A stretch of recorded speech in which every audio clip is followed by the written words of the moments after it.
الإسلام والإيمان من المسلمين برحمتك يا أرحم الراحمين.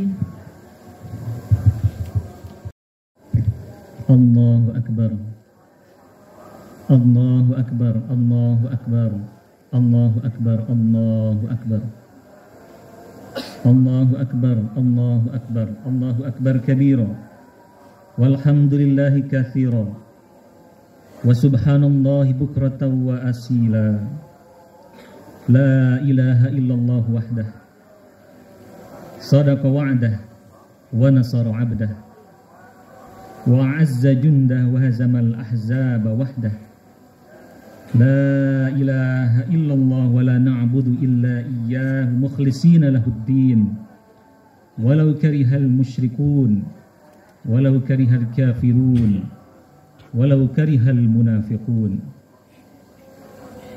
تقبل العطايا والقربات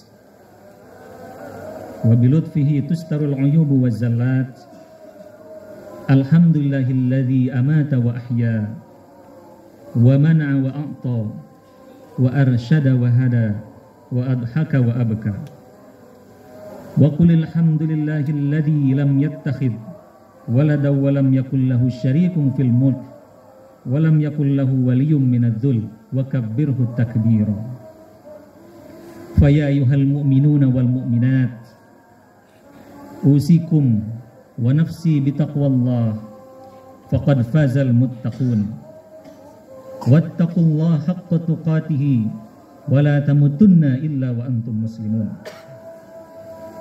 قال الله تعالى في كتابه الكريم من الشيطان الرجيم بسم الله الرحمن الرحيم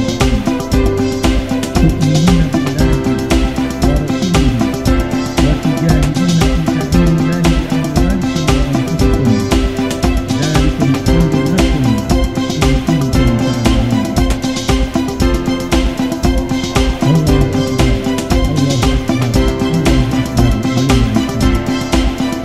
الله Mari kita senantiasa bersyukur kepada Allah Subhanahu wa Ta'ala dengan mengucapkan puji dan syukur kehadirat Allah Subhanahu wa Ta'ala atas segala limpahan nikmat dan karunia. Kita masih diberikan nikmat iman dan Islam, kesehatan, kesempatan untuk melaksanakan berbagai ibadah kepada Allah Subhanahu wa Ta'ala, termasuk melaksanakan salat Idul Adha di pagi hari ini. Kebanan, keikhlasan dan kepedulian terhadap sesama. Kurban merupakan simbol ketaatan kepada Allah Subhanahu wa Ta'ala, juga sebagai sarana bagi masyarakat agar saling membantu dalam ketakwaan dan kesabaran, sama meningkatkan ketakwaan kepada Allah Subhanahu wa Ta'ala. Ketakwaan kepada Allah Subhanahu wa Ta'ala yang mendatangkan cintanya Allah. Kaum muslimin yang menunaikan ibadah haji sebagai tamu Allah atau duyufur rahman telah berkumpul melaksanakan wukuf di Arafah dan sedang berada di Mina untuk melaksanakan Jumratul Aqabah. Mereka dengan pakaian berbeda serta strata sosial yang berbeda satu sama lainnya. Namun mereka memiliki satu tujuan yang sama, yaitu memenuhi panggilan Allah Subhanahu wa Ta'ala untuk menjadi tamunya dan bertauhid mengesahkan Allah Subhanahu wa Ta'ala. Allahu Akbar, Allahu Akbar, Allahu Akbar, walillahil hamd. Hadirin yang berbahagia, firman Allah yang khatib kemukakan dalam mukadimah khutbah ini yang berbunyi, tu'minuna billahi wa rasuli wa tujahiduna fi sabilillahi bi amwalikum wa anfusikum dzalikum khairul lakum in kuntum ta'lamun. Surat ke-61 surat As-Saffat ayat 11. Ayat tersebut menggambarkan kepada kita bahwa kemenangan itu hanya akan didapat melalui perjuangan dan kesungguhan. Dalam ayat tersebut yang artinya kamu beriman kepada Allah Subhanahu wa Ta'ala dan Rasul-Nya dan berjihad di jalan Allah dengan harta dan jiwamu, yang demikian itu lebih baik bagimu jika kamu mengetahui. Para hadirin yang dimuliakan Allah Subhanahu wa Ta'ala, keikhlasan untuk berkurban di jalan Allah merupakan wujud perjuangan manusia di dalam mencapai taraf kualitas hidup yang lebih baik. Perintah kurban tidak semata diisyaratkan kepada kita sebagai umat Nabi Ibrahim dan juga umat Nabi Muhammad SAW, melainkan telah disyariatkan juga oleh Allah Subhanahu wa taala kepada umat-umat sebelum Nabi Ibrahim. Sebagai wujud mendekatkan diri kepada Allah Subhanahu wa taala, berserah diri kepada Allah sebagaimana firman Allah Subhanahu wa taala dalam surat Al-Hajj. A'udzubillahi minasyaitonir rajim. Wa likulli ummatin ja'alna mansakan liyadhkuru ismallahi 'ala ma razaqahum min bahimatil an'am.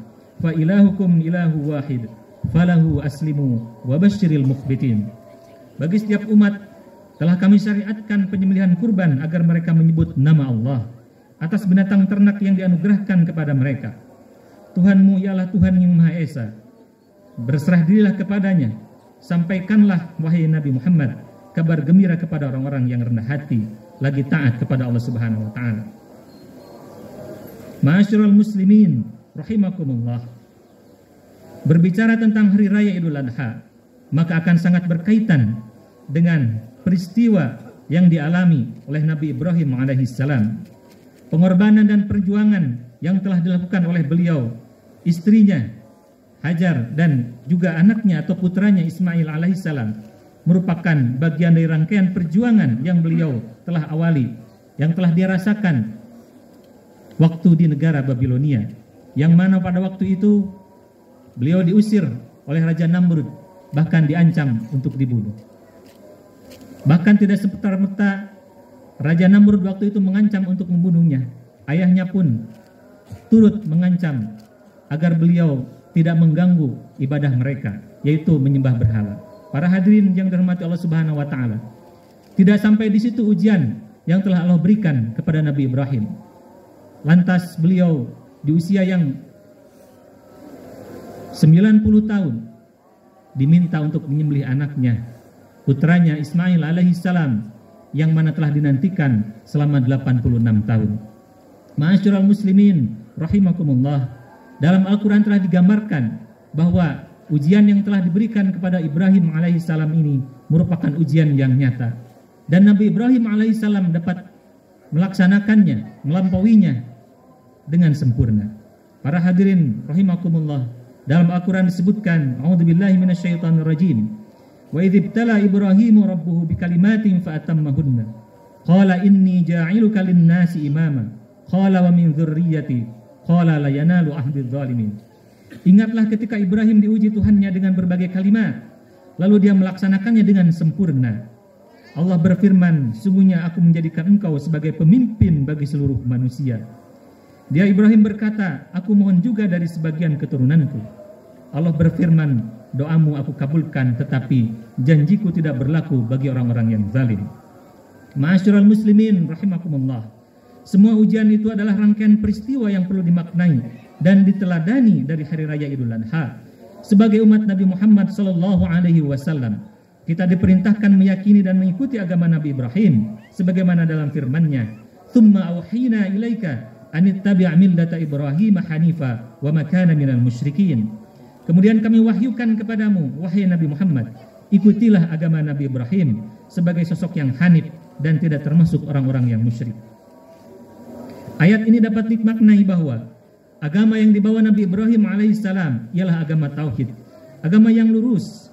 Agama tauhid merupakan ruh bagi kehidupan manusia yang melahirkan pribadi-pribadi totalitas yang dalam kiprahnya dapat menimbulkan atau dapat menghadirkan kesabaran dan ketaatan kepada Allah Subhanahu wa taala.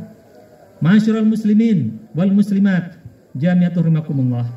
Dalam kehidupan modern yang materialistik, banyak individu yang mengalami krisis makna. Hidup yang ditandai dengan hilangnya kualitas hidup individu itu sendiri.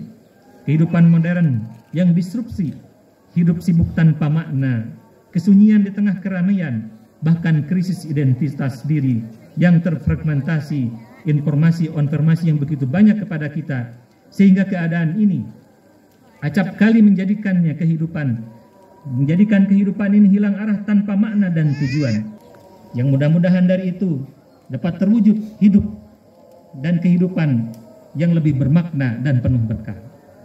Para hadirin rahimakumullah, marilah kita mencoba dan mengkaji makna hari raya Idul Adha ini dengan mengangkat berbagai implikasi atau hubungan logis yang terkandung di dalamnya. Apabila kita kembali kepada rangkaian perjuangan dan pengorbanan Nabi Ibrahim beserta keluarganya akan diangkat beberapa peristiwa penting sebagai berikut. Allahu Akbar, Allahu Akbar, Allahu Akbar, walillahil hamd. Peristiwa yang pertama yang dialami oleh Nabi Ibrahim, yang diusir oleh Raja Namrud waktu itu, dan juga ayahnya sendiri. Dia tidak mau menyembah patung berhala yang dibuat ayahnya. Hal itu merupakan perjuangan dan pengorbanan yang berkenaan dengan iman kepada Allah Subhanahu wa Ta'ala. Bagaimana ketegaran dan kekokohan sikap ketauhidan Nabi Ibrahim alaihissalam dalam mempertahankan ketaatannya kepada Allah tergambarkan dalam dialog Nabi Ibrahim dengan ayahnya. Wa idh qala Ibrahimu li abihi Azar atattakhiduna asnaman alihah inni araka wa qaumaka fi dhalalin mubin. Ingatlah ketika Ibrahim berkata kepada ayahnya Azar, apakah pantas engkau menjadikan berhala-berhala itu sebagai Tuhan? Sungguhnya aku melihat engkau dan kaummu dalam kesesatan yang nyata. Kekokohan sikap taat dalam bertauhid kepada Allah Subhanahu wa Ta'ala dari Nabi Ibrahim dan tetap menolak untuk menyembah berhala sebagaimana digambarkan dalam ayat tersebut merupakan bukti bahwa Nabi Ibrahim adalah sosok pribadi yang mau dan mampu menggunakan akal pikirnya untuk tetap berprinsip kepada kebenaran yang datang dari Allah Subhanahu wa Ta'ala, yakni prinsip tauhid. Maka makna dan implikasi yang dapat diambil dari peristiwa ini adalah hendaknya sosok insan bermakna adalah sosok yang harus berpegang teguh kepada nilai-nilai dan prinsip-prinsip kebenaran. Bila kita tarik dan ambil pelajaran bahwa Nabi Ibrahim adalah sosok pemimpin dalam keluarganya, bahkan disebutkan dalam Al-Quran adalah pemimpin bagi umatnya, pemimpin bagi kaum-kaum yang bertauhid kepada Allah Subhanahu wa Ta'ala, maka sekiranya kita dapat mengambil hikmah dan pelajarannya itu, kepemimpinan dimaksud dan kita bisa aplikasikan dalam keseharian kita, bahwa kepemimpinan yang dimaksud bukan semata tentang sebuah jabatan struktural ataupun dalam tatanan formal, namun kepemimpinan dalam dimensi apapun, bahkan skup yang terkecil, yaitu skup masyarakat, bahkan keluarga. Maka setiap kita adalah pemimpin, baik ayah sebagai kepala keluarga ataupun ibu dalam mengurus rumah tangga, anak dalam tanggung jawabnya sebagai bagian dari keluarga. Maka dalam kata lain bahwa kita adalah pemimpin atas diri kita sendiri, maka akan diminta pertanggungjawabannya. Hal ini sebagaimana sabda Rasulullah SAW, kulukum ra'in wa kulukum mas'ulun an ra'iyatihi. Setiap kalian adalah pemimpin dan akan diminta pertanggungjawabannya.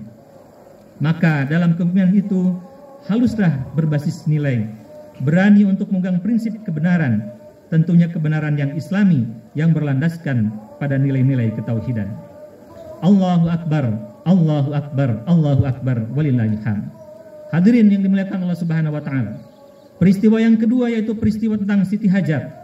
Ketika ditinggal pergi oleh suaminya, dia ditinggal bersama bayi yang baru lahir di padang pasir, merupakan pengorbanan ketaatan kepada suami karena suami mendapatkan perintah Allah Subhanahu wa Ta'ala. Perjuangan Siti Hajar ketika mencari sumber air antara Bukit Sofa dan Marwa karena hasil atau karena Ismail kehausan sedangkan perbekalan telah habis, menggambarkan kesungguhan dan pantang menyerah, tidak pasif menunggu nasib dan tidak pernah putus asa dan tetap bertawakal kepada Allah Subhanahu wa Ta'ala. Yang mana dalam proses tersebut ikhtiarnya sosok Hajar ini yang bolak-balik 7 kali untuk mencari pertolongan ataupun apa yang dapat diminum oleh putranya itu telah dihargai dan diabadikan menjadi suatu ibadah rukun dalam rangkaian haji dan umroh, yaitu sa'i. Dalam ibadah haji bagian dari rukun Islam yang mendasar.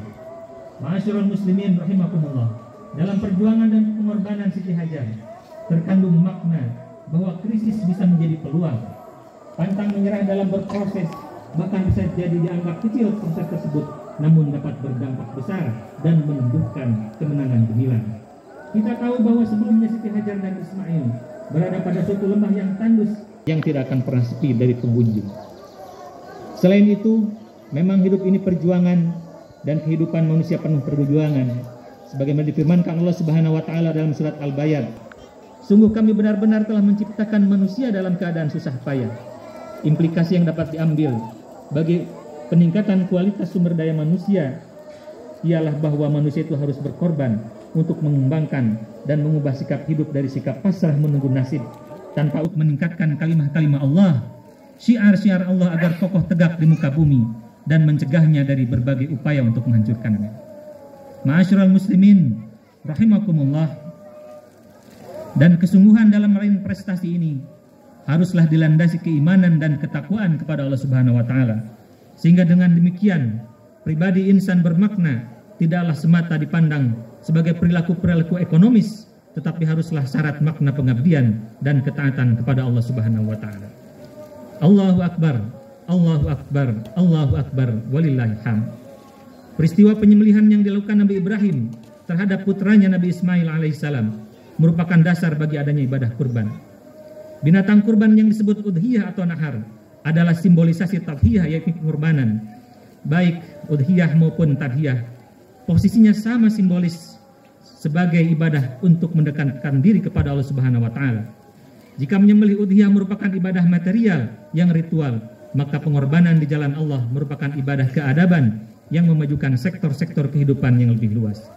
Dalam ibadah kurban, nilai yang paling esensial adalah sikap batin berupa keikhlasan, ketaatan, kejujuran. Tindakan lahiriah tetap penting kalau memang muncul dari niat yang tulus.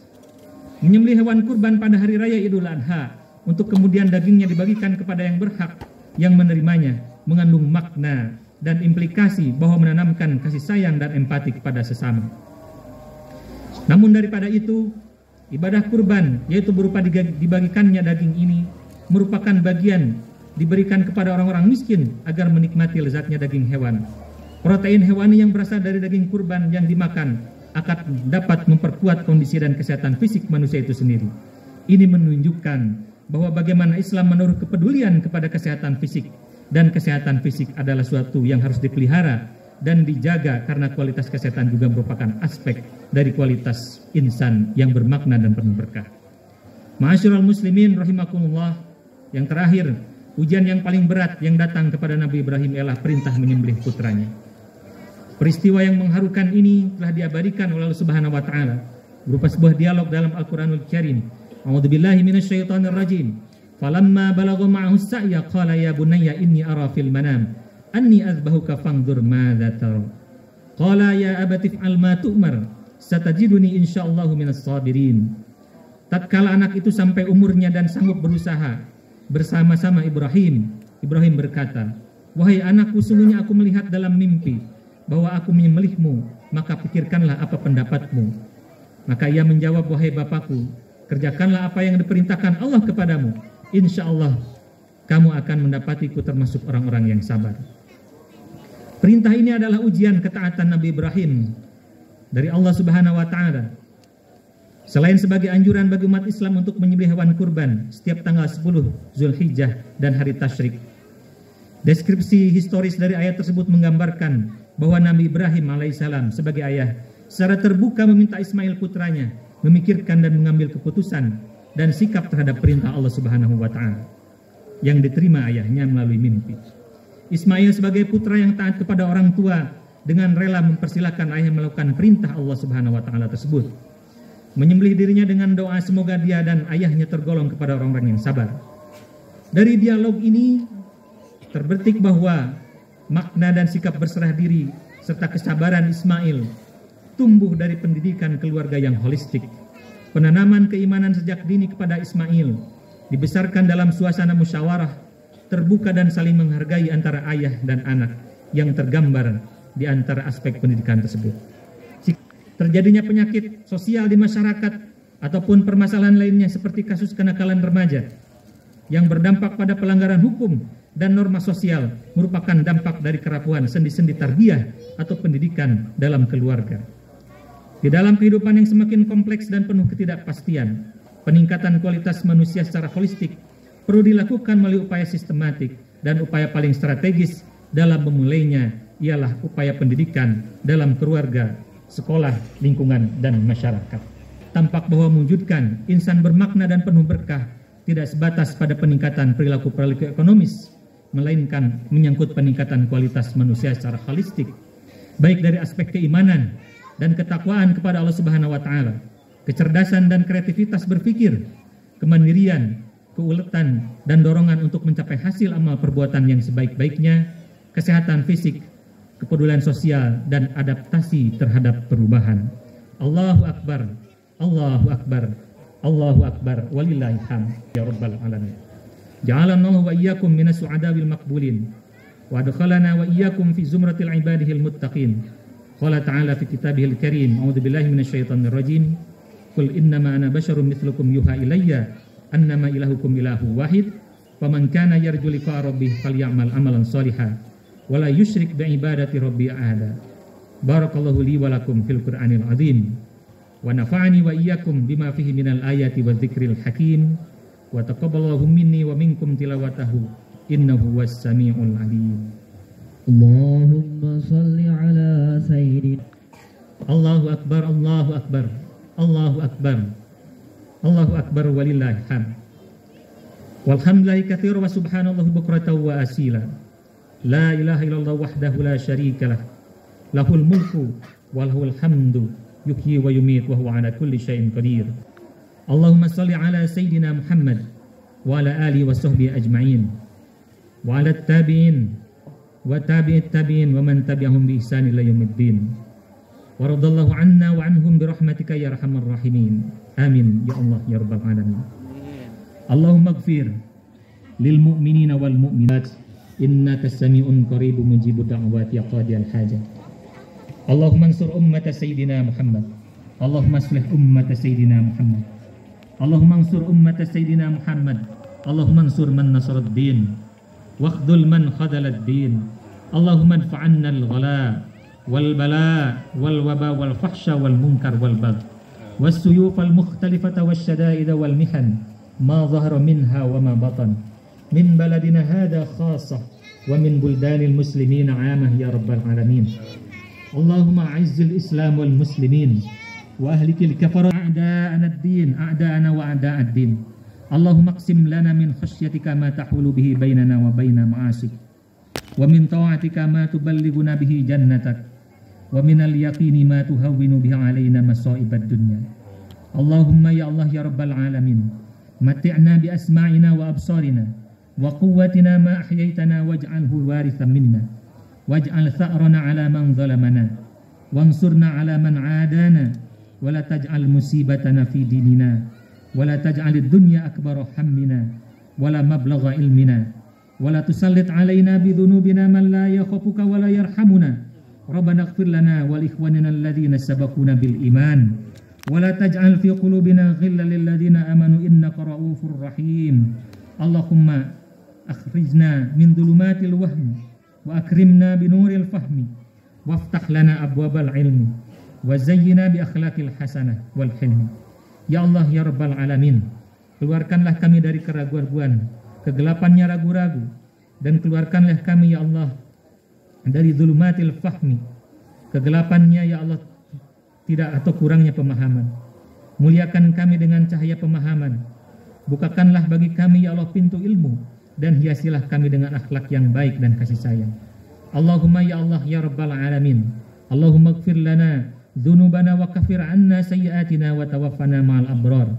Ya Allah ya rabbal alamin, taqabbal minna salatana, taqabbal minna ya Allah salatana wa siyamana wa jami' ibadatina ya Allah ya rabbal alamin, wa tammim taksirana ya Allah ya rabbal alamin. Ya Allah, Allahumma ighfir lana wa li walidina warhamhum kama rabbawna shighara wa li jamil muslimina wal muslimat wal mu'minina wal mu'minat. Rabbana hab lana min azwajina wa dhurriyyatina qurrata a'yun waj'alna lil muttaqina imama.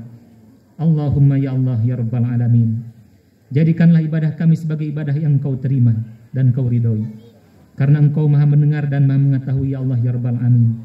Dan janganlah Engkau sesatkan kami setelah kami Engkau beri petunjuk, dan karuniakanlah kepada kami rahmat dari sisimu ya Allah ya rabbal alamin. Sungguhnya Engkau maha pemberi rahmat.